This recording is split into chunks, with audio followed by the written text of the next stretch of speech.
all know the excitement, anticipation, stress, anxiety, joy, eagerness, and all the other range of emotions that directors feel this time of year. As we head into the wrap up of our podcast season, we wanted to be sure to include, as one of our last few episodes, a few ideas to get all of you in the right head and heart space for the adventure.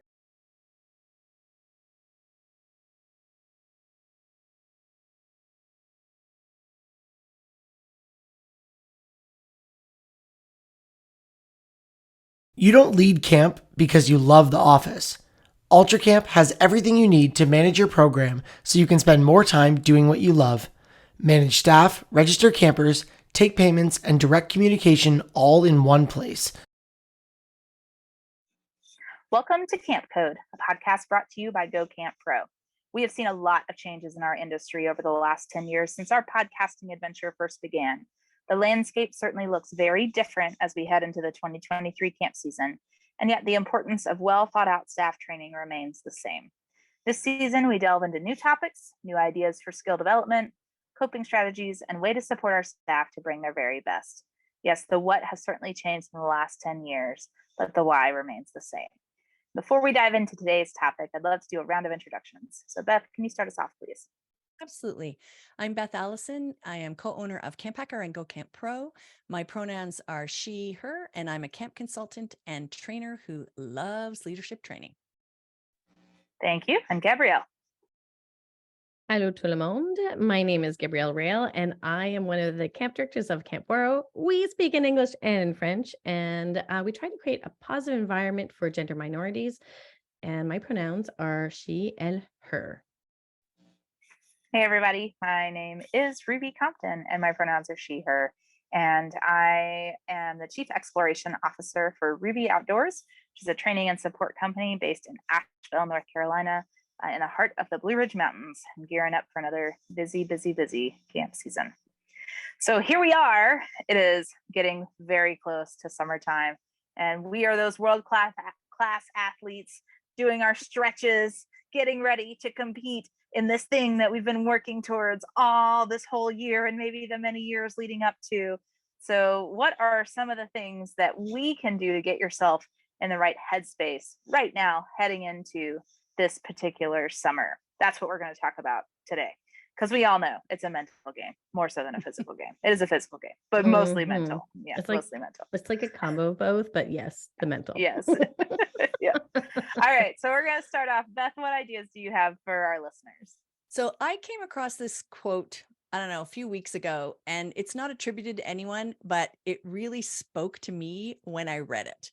And it says, I use the broken pieces of what once was me to patch up everyone else, and no one is noticed. I'm almost completely empty. Ew. And it certainly speaks to how I've been feeling this year after 3 years of a pandemic. I don't think that I would say no one has noticed. I'm completely empty, but it's kind of how I feel sometimes.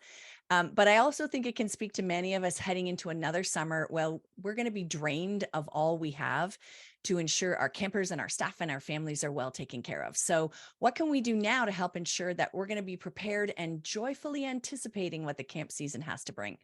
Right now for me, I'm a list person. It's been 10 years. I make lists. So make a list of things that give you energy, you personally and people in general. So on my list, I would add things like sunlight and dancing and whole foods and hydration and consistent sleep pattern, time in nature, music, movement, resting, fresh air, decluttering, future planning. What is on your list? And this is an organic list, so it can change anytime. But the point is to create a list and then make sure you're doing, I would say, at least 3 things for yourself each day from your list. The other thing I would think about is reminding yourself of all the rewarding parts of camp life. And in doing so, curate a collection that you can look back on. So maybe rewatch end of summer camp slideshows, or reread letters staff or campers have written to you, or reach out to your people, your staff, your campers, your families, and ask them to share in your social media page what they're really looking forward to the summer the most. You have that tangible collection of things that remind you of all the reasons that you're passionate about your job. And that'll help you now and in the future as the summer gets even more stressful. And finally, for me, I would create a list of personal things that I want to accomplish this summer and be very realistic. We all know we have these great ideas at the beginning of the season, and we're going to do all of these things. And before we know it, it's the end of July and we haven't gotten around to doing any of them. So make it a really short list, but things that will bring you joy just for you this summer. So maybe you're going to decide to buy in-season fruit on your days off, or maybe you're going to spend hammock time 30 minutes every day. Or you're going to have a phone date or an in-person coffee date with a non-camp friend every Sunday, whatever it is. And then really stick to your boundaries, carve out that time and guard it like it's the crown jewels, because you too need to fill your cup when you're being constantly drained. You said the B word. It's my favorite. It is. Hooray for boundaries. All right. Gabrielle, what ideas do you have for folks for getting in the right headspace? And I was going to say, I hope you elaborate on how to do that, Ruby, because some of us need a refresher course. So for me, I like to just set myself up before I go to camp. And one of the things I like to do is I hire somebody to clean my home before I move up to camp. If you're a day camp person, you won't have time during the summer to tidy up. So it's something that I used to not do because I felt like I should be able to do this on my own. And that's my next point. When you have this I should, pause and ask yourself, where does that come from? And why are you making yourself, carrying all of these boulders on your shoulders? You don't need to. So I get somebody to clean up my place. I pre-plan when my days off are going to be during the summer, and that's different than when my days off are going to be during staff training. And for those of you that are like, I don't have time to take days off, I hear you, friend, and I hear your anxiety. I challenge you to plan it anyways. And I challenge you to make yourself accountable by telling people on your team that this is what your goal is, and also telling people that are not on your team that care about you that this is your goal, because you do need to fill up your cup, and it is important for you to take some rest. Practice bedtime hygiene. I know that as camp starts to get closer and closer, I'm a get up earlier and earlier person, and so I've been recently waking up at around 4ish in the morning, and I'm like, don't do this. And I try so hard to go back to bed. It's not working. And so the nighttime before I go to bed, I really have to practice my stretches, my calming down techniques, my phone in another room. And this is not to add pressure if I get a certain amount of hours or not. It's to just say, I need to try to relax. And just the act of trying is just as important as actually relaxing. So just putting that into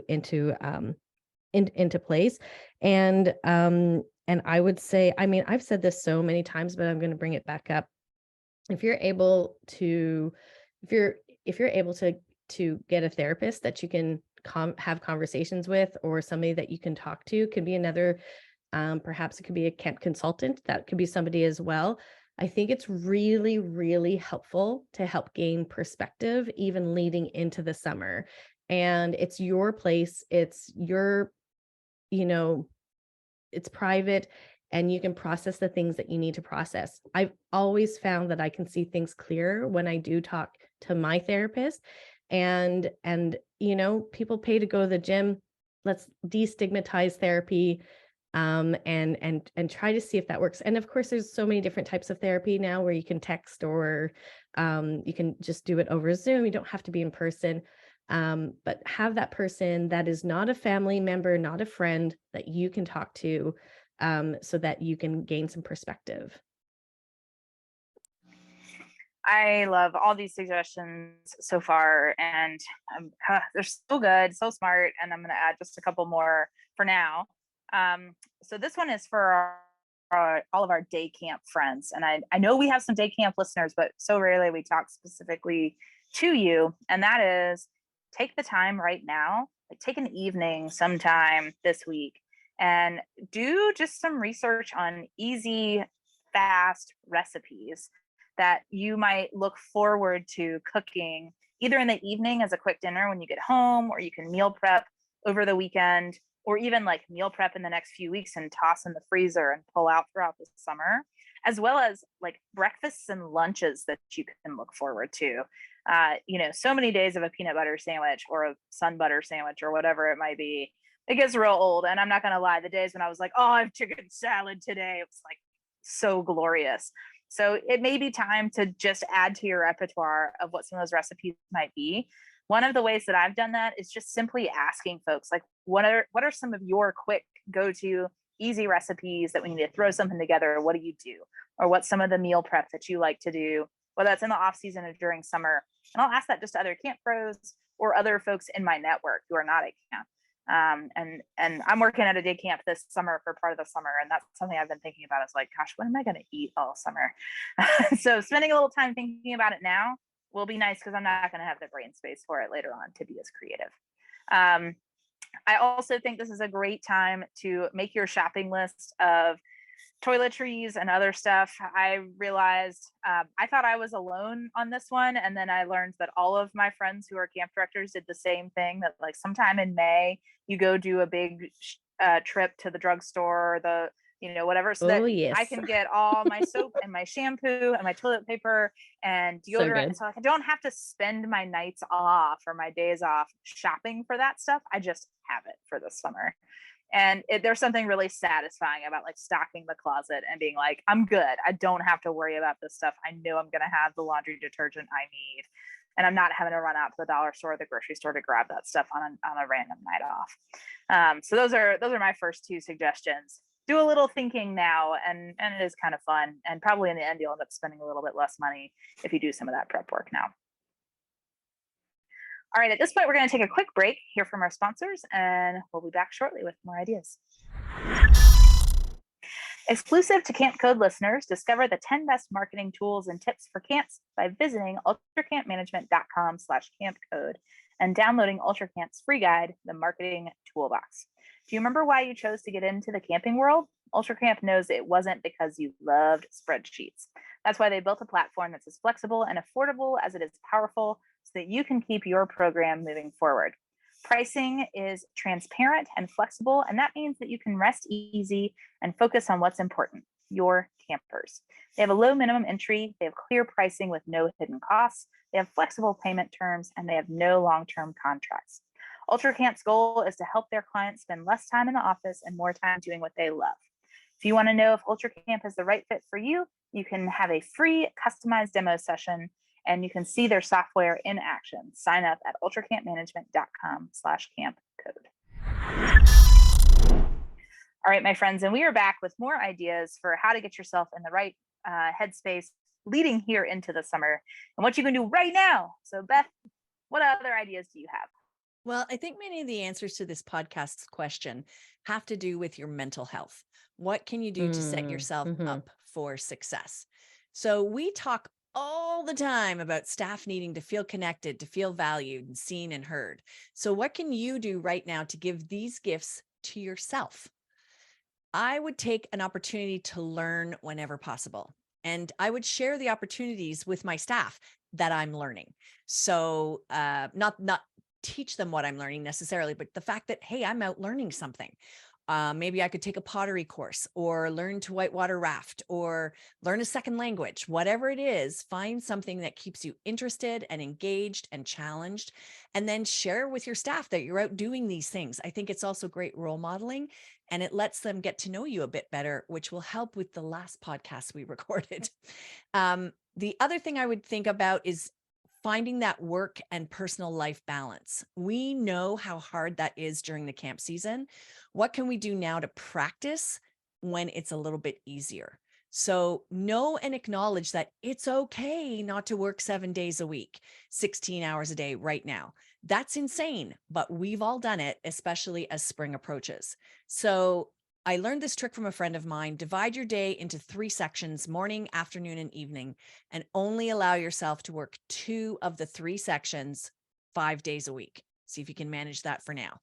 If you still can't get all the stuff done in this time, it's likely time for a chat with your boss or your organization to set some realistic work goals, ones you want to assure them that will keep you there for the long run and won't have you burning out or requiring stress leave. It's all in your best interest. And your bosses and boards, I find, are far more familiar with this concept today than they were 3 years ago. So maybe it's time for that conversation. But try to just commit to 2 of 3 sections of each day in the spring, and keep it to 5 days a week if you can. You can promote positive mental health in your daily life and in the life of others by getting involved in your community. So please hear me. I am not suggesting that you take on more leadership roles in your community, but get out and volunteer or participate in a community event or do some physical activities or crafting or start a board games night. Whatever your fancy, do things to help you feel and stay connected. And finally, my last tip is just be gentle with yourself. You are amazing and you are not superhuman. This summer will be great and it will have challenges. You will make lifelong important connections and ripples this summer, and you will make mistakes. Maybe you can add to that list too, to remind yourself throughout the spring and summer that you too are worthy of the love and care and support that you will set up for and front load with your staff this summer. Work on and start practicing now, giving yourself grace and understanding and kindness as you learn and experience setbacks and grow and change. And just a reminder, if I'm going to go back to my first quote when we started this podcast, if you're really struggling these days, I just want you to remember you're not lazy, you're not unmotivated, you're not stuck. After years of living in survival mode, you're likely just exhausted, and there's a difference. So give yourself some grace. Amen. I mean, what, like mic drop? What? There it is. All right. Okay. Well, Gabrielle, any other ideas to add to that? I've got nothing. Okay. No.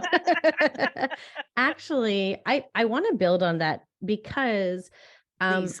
I've had some behind the scenes, behind closed door conversation with camp professionals that are saying, I am not doing okay. I can't do it. And I feel this is really important that we talk about overtly. And one of the things that we were talking about was just simply the workload is not realistic anymore. And let's be fair, face it, was it really realistic before? I don't know. I don't think so, but it's certainly Wasn't not realistic 25 years ago when I started. I know. It just seems like it's actually gone in so much higher. So I would one agree. of the things I would consider, and I know this is, if we're trying to do things right now, that's difficult, but I would consider evaluating your camp this summer and seeing how you could bring in some extra support for next year, or even bring in some people this year that is your extra support. And that can be volunteers, that could be a paid staff member. But I think we do need to evaluate what is possible. And I do think that we need to adjust probably a lot of things at camp so that you can keep doing the job that you love, hopefully.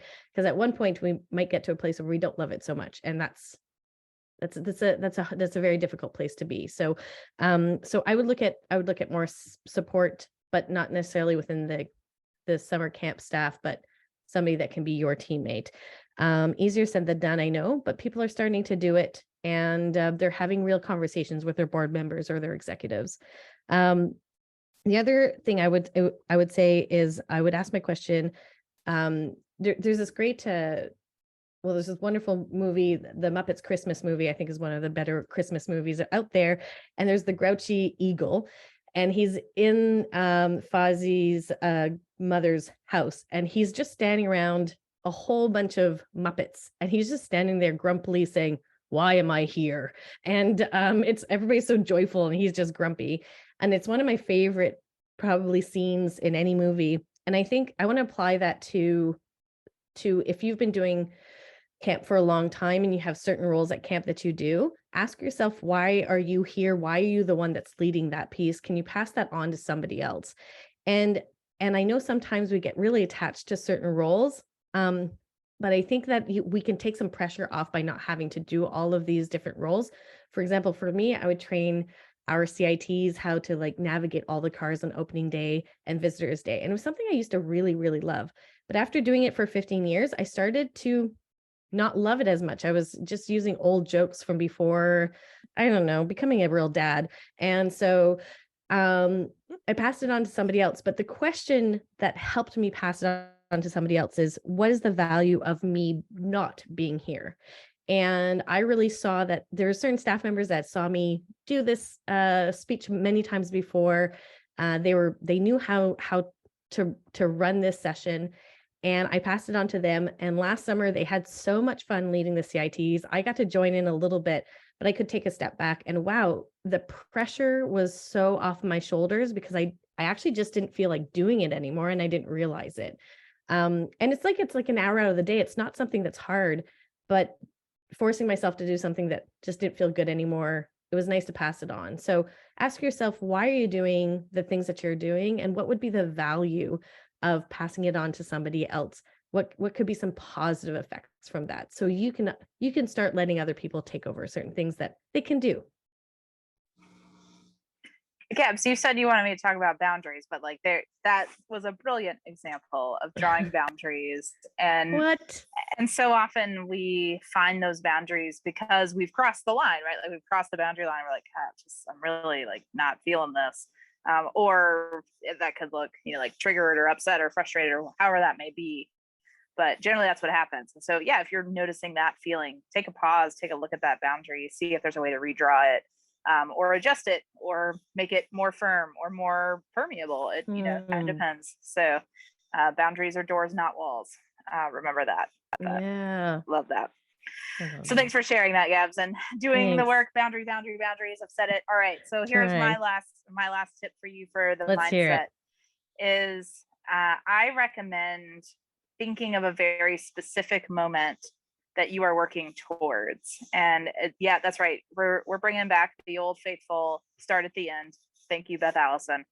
And so for me, when I was running camp, it was that our staff would do a closing circle together. So the campers had left, the staff cleaned up camp, and they usually left the same day. And we would have a big closing circle where the staff would have a chance, pass a talking stick around, and they'd have a chance to share anything they wanted to. And that was always like really, truly my most favorite moment of the whole summer was that time with my staff right before they're about to leave. And that was what I worked towards all summer. That's right. I spent all summer just waiting for them to leave. No, the moment right before they were going to leave.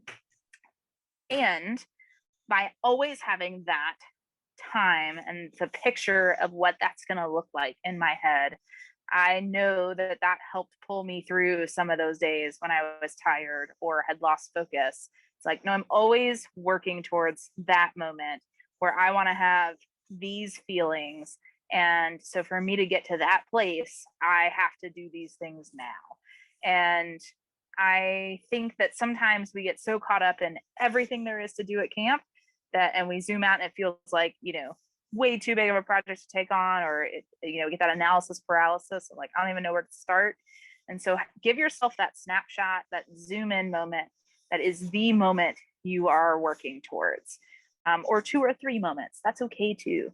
And start thinking about what those are right now, because that work started the moment that moment ended every summer. Then I was restarting that for the next summer. And I'd always think about that. I'd send the staff away and I'd go, just start all over again. Like that was a great summer. I'm really glad I did that. And now I've got to find 70 more staff to be great and be in this moment again with me again next year.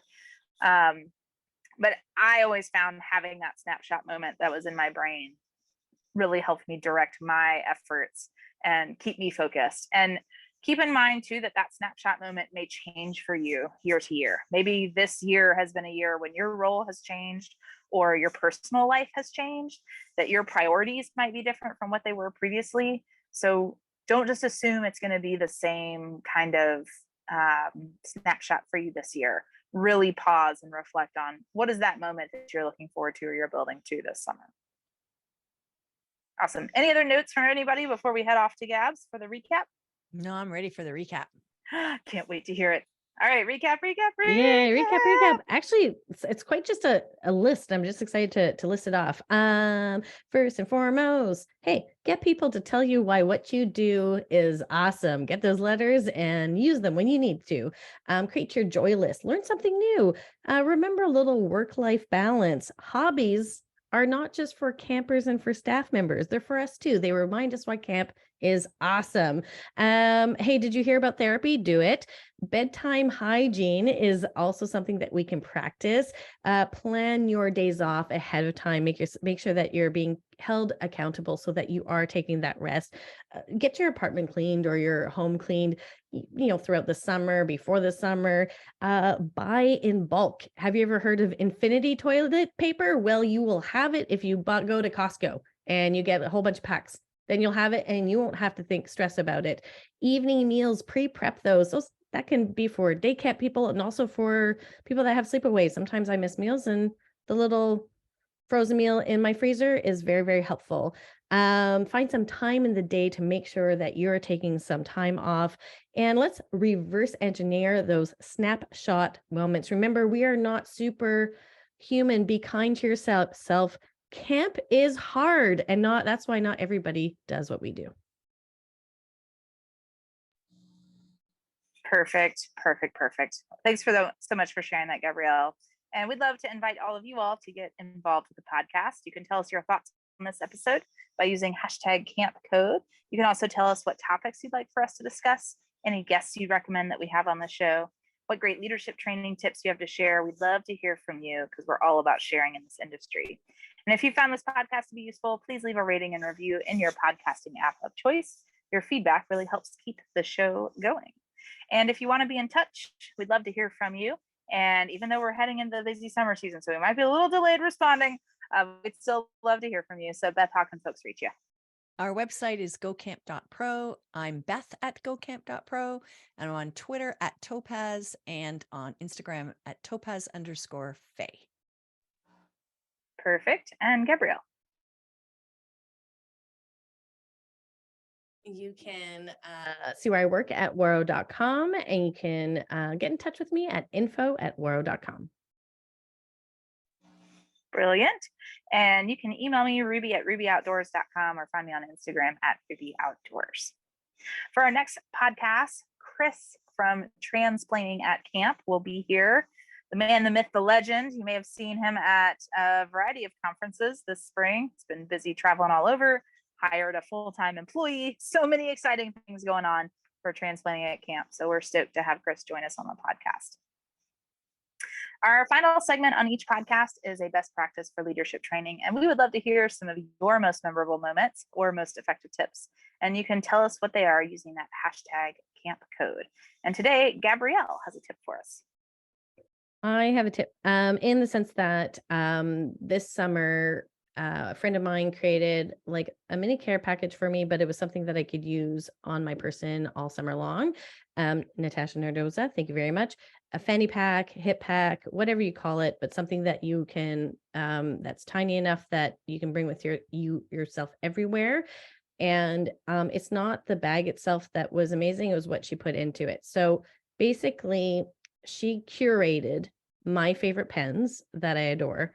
And I had that in there. And also my favorite type of notebook that has like a little like hard, like sort of back so I could write anywhere basically. And that's pretty much like what I need. And then she had put in a whole bunch of other stuff. And I was like, what's this stuff? And she said, this is for when the campers and the staff members are bugging you. So she got me a whole bunch of cheap pens. And on the cheap pens, she wrapped a whole bunch of elastic hair bands on it. And so whenever somebody needed a pen, I was like, here you go. Somebody needed an elastic for their hair, here you go. Band-Aids full of great colors, hand sanitizer, friendship bracelets. Now, this string that was prepackaged that I could give to a cabin group or a tent group that was maybe just needing a little something extra special, I would just be like, hey, I just have this on me. Friendship bracelets.